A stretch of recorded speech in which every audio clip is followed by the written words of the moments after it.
네, 국정원 개혁 법안과 새해 예산안 처리 등 연말 정국이 마무리되고 여야 정치권은 본격적으로 6.4 지방선거 준비에 나서고 있습니다.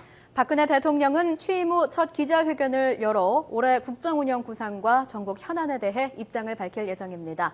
장성호 배재대 교수, 이종훈 정치평론가 두 분 모시고 전국 전망 해보겠습니다. 안녕하십니까? 네, 안녕하세요. 안녕하세요. 네, 먼저 첫 번째 질문 드리겠습니다. 네. 모레죠. 대통령의 신년 기자회견이 예정이 돼 있거든요. 네. 근데 대통령이 그동안 기자회견을 한 적이 한 번도 없었어요. 그래서 불통 얘기도 나왔었는데 어떻게 좀 보고 계신가요? 드디어 국민 앞에 나오십니다. 그동안 국정에 대한 진단과 처방이 끝나서 네. 이제 국민 앞에 신년 기자회견 형식으로 나오시는 것 같은데, 이것은 박정희 대통령도 마찬가지로 61년 5.16 이후에 그 다음 1년이 지난 그 다음 해 1월부터 사실은 대국민 접촉을 해왔습니다. 그때 당시에는 신년 휴호라는 것을 해서 62년 신년 휴호가 혁명 완수라는 것을 제시를 하면서 그때부터 국정의 어떤 로드맵이라든가 그런 것들을 아버지 박정희 대통령도 그렇게 해왔습니다. 그거랑 따라서 하는 것은 아니지만 우연일치겠지만 그거와 같은 방식으로 지금 하는 것 같습니다. 그래서 이번에 여러 가지 말씀을 하시겠지만 그동안 해왔던 신뢰와 원칙, 그리고 제 개인적인 생각으로는 여야를 초월해서 앞으로는 국정을 이끌어 가겠다는 것, 그리고 정치는 여당과 야당한테 맡기겠다, 이런 선에서 선언적 의미에서 월요일 날 기자회견을 잘 마쳤으면 좋겠습니다. 네, 교수님 말씀 들었고 이종훈 평론가님은 어떻게 보시나요? 네, 기자회견 좀 자주 나오셨으면 좋겠어요. 네. 미국 대통령은 수시로 나오지 않습니까?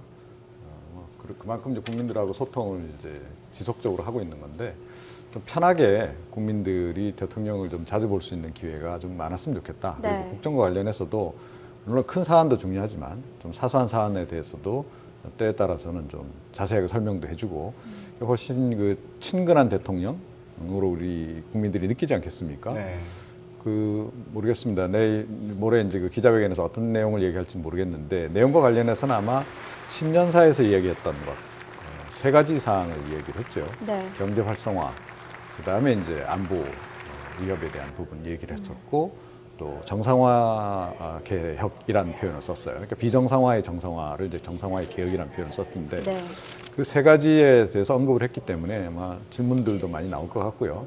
그와 관련해서 1차적으로는 좀 국민들에게 홍보차 나오시지 않을까 이렇게 생각이 듭니다. 네, 그렇다면은 박근혜 대통령의 신년 기자회견에서 네. 국정원 대선 개입 의혹이나 야당의 특검 요구와 관련해서 어떤 언급이 있을 거라고 전망하십니까? 기자들이 그 문제를 얘기를 안 할 리가 없겠죠. 네. 당연히 질문을 할 거기 때문에 그와 관련해서도 어느 정도 준비를 하고 나오시지 않을까 이렇게 여겨지는데요. 어떤 언급을 하실까요? 원칙적인 얘기 이상의 것을 좀 하기가 쉽지 않다, 저는 그렇게 봅니다. 그러니까 국정원 개혁과 관련해서는 국회에서 개혁특위가 일단 진행 중인 그런 네. 상황 아니겠습니까? 그리고 대선 개입 사건과 관련해서는 지금 재판이 진행 중인 그런 부분이 있기 때문에 적극적인 언급은 안 하실 것 같아요. 그러니까 이제까지 했듯이 그야말로 이게 상권분립의 원칙에 맞는 것이기도 한데, 하여튼 네. 원칙적인 관점에서 보자면 재판에 영향을 줄 수 있는 정도의 얘기는 좀 자제하지 않을까, 그런 생각이 들고, 특검 요구에 대해서는 역시 완곡하겠지만 거절을 하지 않을까 이렇게 여겨집니다. 교수님께서도 동의하세요? 네, 어제 김한길 대표가 청와대에서 지방자치대 정당 공천에 대해서 정당 공천을 새누리당이 반대해서 못하고 있습니다 이러니까, 네. 박근혜 대통령께서 황우여 대표한테 잘들 해보세요 이렇게 했듯이, 네. 그거에서 큰 저는 의미가 있다고 봅니다. 청와대는 앞으로 국정을 책임지고 앞으로 나아가고, 여당과 야당이 서로 타협을 해서 국정원 문제라든가 여러 가지 지금 특검 문제 여러 가지가 많지 않습니까? 네. 이런 것들을 여의도 정치를 복원을 해서 앞으로 했으면 좋겠다는 그런 취지의 어떤 상징적인 말씀이었다, 저는 그렇게 봅니다. 네. 아까 그 신년회 말씀하셨는데 신년회에 김한길 대표가 그 대표가 되고 나서 처음으로 청와대를 갔단 말입니다. 거기서 처음으로 이제 박근혜 대통령을 만났는데 그렇게 여야 대표와 또 대통령이 한 자리에 이제 모이는 그런 모습이 이제 어제 그렇게 여러 국민들 앞에 그런 모습을 보였는데 앞으로 그 청와대와 여야 관계 어떻게 좀 전망하시나요? 앞으로 6.4 지방선거가 있지 않습니까? 작년보다 저는 더 힘들 것 같습니다. 그리고 뭐 여당과 야당 관계뿐만이 아니고 여당 내 그리고 야당 내에서 각 계파 간에 치열한 주도권 경쟁이 있고 네. 그리고 야권 내 지형을 놓고 지금 치열한 한판 승부가 지금 벌어지고 있지 않습니까? 안철수 세력과. 그렇기 때문에 이 내부적인 싸움 때문에 외부적으로 이렇게 친하게 지낼 그런 여유가 없을 것 같습니다. 거기에다가 지금 선거가 임박해 있기 때문에 각 당이 선거 체제로 돌입을 하면 선명성 경쟁이라든가 서로 치열하게 싸우는 모습을 국민들한테 어필을 하려고 하기 때문에 야당에서 가장 국민들한테 이렇게 관심을 갖게 하는 것은 정부 여당을 강하게 압박하고 공격하는 것밖에 없지 않습니까? 그래서 어제 이런 것은 서로 싸움을 하기 위한 서로 인사하는 자리였고 네. 앞으로 6월 4일까지는 치열하게 공방이 있을 것이고 우리 국민들이 그것을 미리 이렇게 마음속에 크게 이렇게 갖고 미연에 마음의 준비를 해야 될 것 같습니다. 네, 글쎄요. 교수님은 선명성 경쟁을 하게 될 것 같다 네. 이런 말씀하셨는데 뭐 어떻게 보시나요? 정치적으로야 그럴 수밖에 없지만 아무리 그렇더라도 신년의 자리에서는 서로 좀 덕담도 좀 주고받고 네. 조금 부드럽게 갔더라면 훨씬 좋지 않았을까 이런 생각을 해봅니다. 그러니까 대통령도 그렇고 김한길 대표도 그렇고 굉장히 경직돼 있다는 느낌을 제가 많이 받았거든요. 네. 뭐 김한길 대표 오랜만에 청와대 들어갔으니까 아니 박근혜 대통령 저기 청와대 들어갈 때 데리고 왔던 그 진돗개들 잘 크고 있는지도 좀 물어봤으면 좋았을 것이고 네. 또 대통령 입장에서도 김한길 대표 지난번에 장애투쟁 그 밖에서 고생하고 들어가서 부부관계 이상이 없는지도 좀 여쭤봤으면 좋겠고 그런 식으로 좀 얘기를 하고 네. 정치적인 얘기도 함께 나누고 이런 식으로 조금 더 진화를 좀 했으면 좋겠어요. 네. 그런 아쉬움이 좀 있더라고요. 좀 쑥스럽겠죠. 워낙 네. 극한적으로 이렇게 싸우다 보니까 이것이 감정이 실려서 하는 거지 무슨 정치 협상을 가지고 했으면 그런 감정이 없을 텐데 감정을 상하면서까지 그렇게 지금 우리 정치가 가기 때문에 어제 그런 자리가 상당히 쑥스럽지 네. 않았나 그렇게 네, 봅니다. 알겠습니다. 뭐 이번에 신년 기자회견에서는 남북 관계도 좀 언급을 할 것으로 보이는데요. 사실 그 김정은 제1비서가 신년사에서 유화 제스처를 취하지 않았습니까? 그런데 우리 정부는 진정성이 없다 이렇게 좀 말을 했습니다. 박 대통령은 어떤 입장을 내놓을 것으로 보십니까? 신년사에서는 이제 북한의 도발 위협에 대해서 약간 우려를 했죠. 네. 그래서 아마 그 연장선에서 아마 얘기가 나올 것 같아요. 김정은 체제가 아직은 좀 상당히 좀 불안정한 그런 그 양상을 보이고 있기 때문에 네. 그런 부분하고 또 추가적인 그 도발 위협 그와 관련한 언급을 아마 하게 될 것 같고 그것에 대해서는 뭐 단호히 대처하겠다 이렇게 얘기를 하겠죠. 근데 네. 그 얘기만 하지는 않을 것 같고 그와 동시에 북한의 태도 변화를 전제로 한 남북한 관계 개선에 대해서도 이 얘기를 할 것 같습니다. 이와 관련해서는 이미 뭐 대선 공약 때 이야기해 놓은 것들이 많이 있지 않습니까? 네. 또 평화공원 그 관련해서 또 예산도 일부 또 이제 처리가 되고 이런 상황이기 때문에 그와 관련한 제안도 조금은 전향적으로 적극적으로 대북 제안을 할 가능성은 없잖아 있다 이렇게 생각을 합니다. 네, 남북 적극적인 관계 역사를 보면 70년의 8.15 선언부터 우리가 먼저 대화를 제의했지 않았습니까? 네. 예. 그리고 뭐 72년도 7.4 그리고 73년 6.23 공동선언 이렇게 쭉 하면서 물론 우리가 대화도 제안하고 역설적으로 북한에서 대화를 제안했지만 네. 우리가 대화를 제안하고 그 다음에는 북한에서 그것을 막는 경우가 많았습니다. 그러나 북한에서 대화를 제의를 했을 때는 역설적으로 그 뒤에는 반드시 도발이 따랐다는 사실을 네. 지금 우리가 역사를 통해서 우리가 알고 있기 때문에 지금 북한에서 신년사를 통해서 생뚱맞게 지금 잘해보자. 물론 잘하는 것은 좋죠. 우리가 항상 대화를 제의하기 때문에. 네. 그러나 그 이면에는 도발을 준비하고 있다는 그런 역사적인 사실을 우리가 인지를 하면서 마음의 준비를 해야 될 것 같습니다. 네. 북한 문제 들어봤는데 이번에는 그 지방선거 얘기 좀 해보겠습니다. 네. 지방선거 이제 박근혜 정부 2년 차에 맞는 선거가 되겠는데 이 선거가 좀 중간평가 의미가 있을까요? 아니면 좀 이런 얘기를 하기엔 좀 이른 상황이라고 봐야 될까요? 뭐 저는 중간평가 성격이 다분하다고 봅니다. 네. 물론 지역주의와 안보가 상수로 작용을 하겠지만 그래도 정권 출범 후 1년이 지나서 1년 반이 지나서 치르는 선거이기 때문에 네. 집권 새누리당과 여당과 청와대는 중간평가의 마음가짐으로 선거에 임하지 않으면 앞으로 6.4 지방선거 이후에 국정의 주도권을 뺏기면 박근혜 정부가 성공할 수 있는 가능성이 상당히 적다. 네. 그래서 국정의 추진 동력을 상당 부분 상실을 하기 때문에 네. 6.4 지방선거가 집권당으로서는 상당히 중요한 의미가 있기 때문에 네. 특히 수도 서울하고 경기도 선거 이 두 곳의 선거에서 당원을이나 정권의 네. 그런 여러 가지를 걸어야 될 것 같습니다. 뭐 역시 네. 이게 글쎄요. 이런 시기에 중간평가를 한다는 게 뭐 사실은 그렇게 바람직하지 않을 수도 있다라는 생각은 합니다만 네. 다음 선거가 사실은 아주 좀 뒤에 있습니다. 그러니까 이 총선이 좀 상당히 좀 뒤에 있다 보니까 이 본의 아니게 이제 이번 선거가 이제 중간평가가 네. 될 수밖에 없는 그런 상황이고 거기다가 또 7월에 재보선까지 있단 말이죠. 예. 근데 7월 재보선이 사실은 정치적인 의미가 더 큽니다. 12월 만약에 그 7월 재보선에서 새누리당이 과반 의석을 잃게 되면 네. 향후에 국정 운영하는데 상당히 애로가 있을 것으로 봐야 되거든요.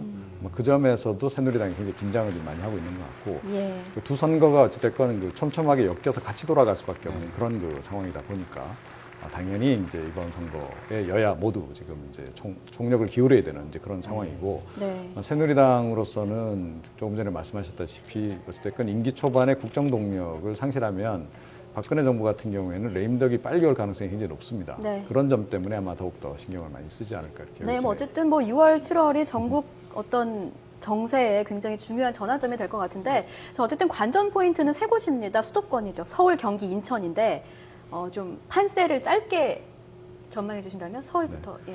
안철수 신당이 어떻게 하느냐 앞으로 그것에 따라서 판세가 많이 좌우될 네. 가능성이 높습니다. 안철수 신당이 지금 여론조사 나오듯이 계속 선전을 하고 네. 할 경우에 만약에 야권 연대가 안 이루어진다면 그러니까 새누리당이 어부지리로 그 승리할 수밖에 없는 네. 상당히 유리한 구도다 현재는 이렇게 말씀드리겠습니다. 네, 어떻게 보십니까? 새누리당에서는 안철수 정당의 등장으로 회심의 미소를 짓고 있을 겁니다. 네.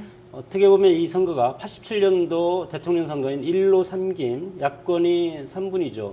그때 당시 3김이 다 나왔기 때문에 노태우가 대통령이 당선이 되었던 그런 것을 답습할 우려도 있습니다. 그래서 지금 이제 서울이나 경기 그리고 인천 이것은 뭐 인천 같은 경우는 사실은 이제 충청권 정당 선진당이 새누리당이랑 합해졌기 때문에 충청권의 영향을 인천이 상당히 가장 많이 받기 때문에 거기도 박빙이 될 것이고 네.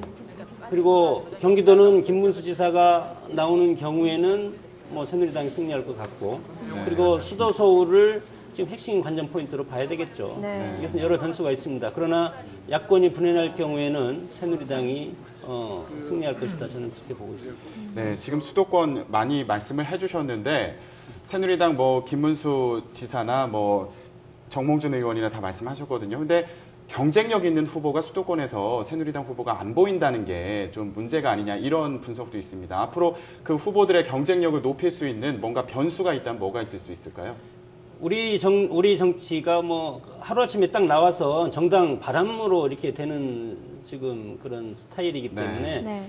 새누리당 입장에서는 야권의 지형을 잠시 갈 수 있는 인물, 새누리당 틱한 인물을 공천하면은 승산이 없다. 네. 저는 그렇게 봅니다. 개혁적이고 그리고 박원순 시장의 어떤 지지 기반을 잠식할 수 있는 후보, 네. 뭐 예를 들어서 뭐 안대희 전 대법관이라든가 네. 좀 젊은 층 원희룡 의원도 있을 것이고 그리고 뭐 김황시 총리도 지금 지금 현 시장이 네. 서울시장 끝나고 대선으로 갈 수 있는 그런 것이 다분하기 때문에 네. 이것을 겨냥해서 서울시장을 마지막으로 할 수 있는 원로를 공천하는 경우도 네. 새누리당에서는 유리할 것 같습니다. 네, 그런 새로운 인물이 필요하다 이런 말씀하셨는데 평론가님은 어떻게 보시나요? 그러니까 수도권에서 조금 전에 말씀드렸듯이 구도적으로 보면 새누리당이 유리한데 의외로 이제 그 좀 무게감이 있는 후보자들이 적극적으로 지금 안 나서고 있는 그런 그 상황이죠. 네. 그분들이 뜻이 없어서라고 보지는 않습니다. 다만 이제 상황을 보는 것이죠. 그리고 그 본인이 하겠다라고 나서면 경선을 치러야 되는 네. 거고요. 네. 추대하는 형식이 되면 경선을 거치지 않고 바로 네. 출마할 수 있는 거죠. 그러니까 중진급 이상 되면 그 후자를 원할 것이기 때문에 지금 그런 행보를 보인다. 네. 그러니까 정몽준 의원 같은 경우에도 자신이 안 나갈 것처럼 다시 이제 얘기를 하기도 했었는데 네. 그러나 이런 상황은 그 당내 공천 과정이라든가 또 판세의 전반적인 영향에 따라서 충분히 바뀔 수 있는 상황이다. 오히려 지금 후보군은 좀 넘쳐나는 상황이 아닌가 그렇게 생각합니다. 네, 그렇다면 민주당은 어떻습니까? 그 여론조사 결과가 저희가 그래픽으로 준비가 돼 있는데 조금 있으면 좀 보여주시고요. 안철수 신당이 없을 경우에도 민주당의 지지율이 좀 낮습니다. 안철수 신당이 있어도 낮은 상황인데요. 그래픽 한번 좀 보면서 좀 말씀을 나눠보겠습니다. 네, 이게 안철수 신당이 없는 경우입니다. 민주당이 15.2%고요. 무당파층이 41.8%로 높습니다. 새누리당이 40%를 넘어섰고요. 그 다음 그래픽 좀 보여주시죠. 안철수 신당이 창당이 될 경우에 그래도 민주당은 12%, 안철수 신당이 26.8% 이렇게 높은 지지율입니다. 민주당의 낮은 당 지지율이 유력 후보들에게 어떤 영향을 미칠 거라고 보십니까? 당연히 악영향을 미칠 거로 봐야 되죠. 네. 만약 지금 저 지지율이 그대로 유지가 된다 네. 했을 경우에는 사실은 서울에서 박원순 시장을 지키기도 힘들어질 수 있습니다. 그런 부분이 아마 민주당으로서는 이제 가장 고민이 되는 부분일 거라고 네. 생각이 되고요. 네. 거기에다가 조금 전에 말씀드렸듯이 안철수 신당에서 제법 그 비중이 있는 인물까지 출마를 시킨다고 했을 경우에는 네. 표가 더욱더 분산이 될 수밖에 없겠죠. 그 이중악제를 지금 어떻게 넘어설 것인가 이게 네. 민주당의 고민인데 사실은 이번 지방선거에서 가장 지금 불리한 그 여러 가지 환경에 처해 있는 것이 민주당의 상황이다 이렇게 봐야 되겠죠. 뭐 정당의 지지율과 별개로 이번 6.4 지방선거에서 각 지역은 지역주의에 근거한 선거가 될 가능성이 있고 네. 서울을 지금 얘기를 해보면 지난 1년 동안의 정쟁을 국민들이 심판한다는 그런 의미가 큽니다. 그랬을 때 국민들이 과연 집권당인 새누리당에 지지를 할 것이냐 아니면 그 견제를 지금까지 열심히 해왔던 민주당을 지지를 할 것이냐 네. 그것은 지금 지지율과는 별개라고 저는 봅니다. 네. 그래서 그 국민적 심판을 정당은 겸허히 받아들여서 그것을 국정에 반영해야 될 것입니다. 네. 안철수 신당에 대해서도 좀 얘기를 나눠봐야 될 것 같은데요. 그 윤여준 전 장관이 다시 안철수 신당 그 창당 준비위에 들어가겠다 이제 이런 입장을 밝혔고요. 또 김성식 전 의원 같은 경우에도 앞으로 합류할 걸로 보여지고 있는 그런 상황인데. 네, 박선수 전 의원도 거론이 되고 있죠. 네. 근데 이번 지방선거에서 그 안철수 신당의 성공 가능성 또 성공하기 위한 어떤 조건 이런 것들을 어떻게 보시나요? 인물을 보면 그 밥의 콩나물이고 네. 그래서 윤여준 장관님 같은 경우는 지금 뭐 계속 안 되는 쪽으로만 계속 이렇게 뭐 정당을 계속 바꾸는 거죠. 네. 이런 것도 저는 새정치라는 그런 기치를 내건 안철수 신당에 대해서 사실은 치명적인 요인이 될 수 있다고 봅니다. 정당이 이념도 중요하지만 네. 그 이념을 끌고 갈 수 있는 사람이 더 중요하거든요. 네. 그래서 물론 뭐 윤여준 장관의 경우 여러 가지 캐릭터라든가 그 기획력이라든가 이런 것은 탁월하지만 그래도 지금까지 대선 작년에 박근혜 캠프에서부터 네네. 쭉 지금 이어온 정치 행보를 놓고 네. 과연 새정치랑 맞을 것이냐 이런 것들은 저는 부정적으로 봅니다. 예. 네. 어떻게 짧게 말씀 부탁드릴게요. 지금처럼 하면 간단하게 얘기해서 그 지방선거에서 신당 바람이 불기 어렵습니다. 네. 그러니까 바람을 일으키려면 그 새로운 세대를 명확하게 그 규정을 짓고 그 세대 규정에 좀 합치하는 그런 인물들을 대거 영입을 해야 되는데 이미 지명도가 있거나 인지도가 높은 인물이라는 고정관념을 좀 버리는 게 필요할 것 같아요. 오히려 뭐 IT 분야에서 그동안에 실적이 있는 그런 참신한 인재들을 30, 40대들을 대거 그 영입을 해서 수도권을 중심으로 해서 지방의회 쪽으로 출마시키는 그래서 그 사람들의 어떤 세력군에 대해서 명확한 개념 지정을 하고 바람을 일으키는 이런 것이 필요한데 아직까지는 그것이 좀 안 되고 있는 게 아닌가 이런 생각이 듭니다. 알겠습니다. 네, 오늘 장성호 배재대 교수 그리고 이종훈 정치평론가 두 분 모시고 전국 전망 같이 해봤습니다. 네. 네, 오늘 말씀 감사합니다. 네. 맞습니다.